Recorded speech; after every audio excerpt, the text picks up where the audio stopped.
పెళ్ళంటే నూరేళ్ల బంధం, రెండు కుటుంబాల కలయిక.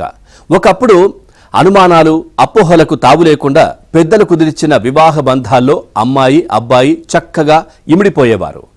ఆ పెళ్లి జరగడం ఇష్టం లేని వారు ఆకాశ రామన్న ఉత్తరాలు రాసేవారు. ఆ ఉత్తరాలను నమ్మి కొంతమంది వివాహం రద్దు చేసుకునేవారు. ఇప్పుడు కాలం మారింది. ప్రపంచం మొత్తాన్ని అరచేతిలో చూపిస్తున్న సోషల్ మీడియా ఆకాశరామన్న పాత్ర పోషిస్తోంది. పచ్చటి బంధాల్లో నిప్పులు రాజేస్తోంది. పెళ్లికి ఓకే అనుకుని ముహూర్తం కూడా పెట్టుకున్నవారు కాబోయే భర్త లేదా భార్య సోషల్ మీడియా ఖాతాల్లో పోస్ట్ చేసిన ఫోటోలు, వారు చేసే కామెంట్ల ఆధారంగా ఆ పెళ్లిని రద్దు చేసుకుంటున్నారు. మధ్యప్రదేశ్లోని ఇండోర్లో ఇటీవల 40 రోజుల వ్యవధిలో 150కి పైగా జంటలు ఇలా తమ పెళ్లిని రద్దు చేసుకున్నాయంటే పరిస్థితి తీవ్రతను అర్థం చేసుకోవచ్చు. ఈ పెళ్లిళ్ల రద్దుకు ప్రధాన కారణం ఆయా జంటల తమ సోషల్ మీడియా ఖాతాల్లో పోస్ట్ చేసిన ఫోటోలు, కామెంట్లేనంటే అతిశయోక్తి కాదు. అక్కడే కాదు, తెలంగాణలోనూ ఇలాంటి కేసులు పెరుగుతున్నాయి.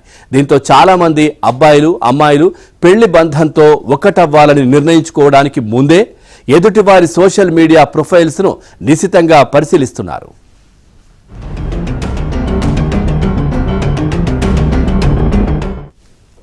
ఇటీవల భారత మహిళా క్రికెటర్ స్మృతి మందనకు సంగీత దర్శకుడు పలాష్ ముచ్చల్తో వివాహం ఖరారైంది. చివరి నిమిషంలో రద్దయింది.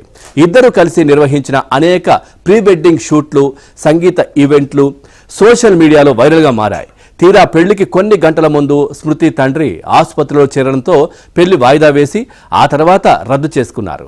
ఇక పలాష్ గతంలో ఇతరులతో సన్నిహితంగా ఉన్న చాటింగ్ చిత్రాలు బయటకు రావడంతోనే ఈ పెళ్లి రద్దయిందనే వాదనలు ఉంది.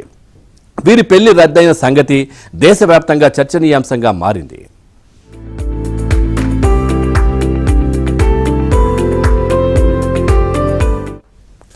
బంధాలు బీటలు వారడానికి కారణమవుతున్న సోషల్ మీడియా ముప్పు నుంచి తప్పించుకోవాలంటే పెళ్లితో ఒక్కటి కావాలనుకుంటున్న అమ్మాయిలు అబ్బాయిలు వారి కుటుంబాలు పరిపక్వతతో వ్యవహరించాలని మానసిక ఆరోగ్య నిపుణులు సూచిస్తున్నారు. ఎదుటి వారి సోషల్ మీడియా కామెంట్లు, వాటిలో పెట్టే ఫోటోలు, వీడియోలు ఇలా ప్రతి దాన్ని అనుమానాస్పద దృష్టితో చూడకూడదని చెబుతున్నారు.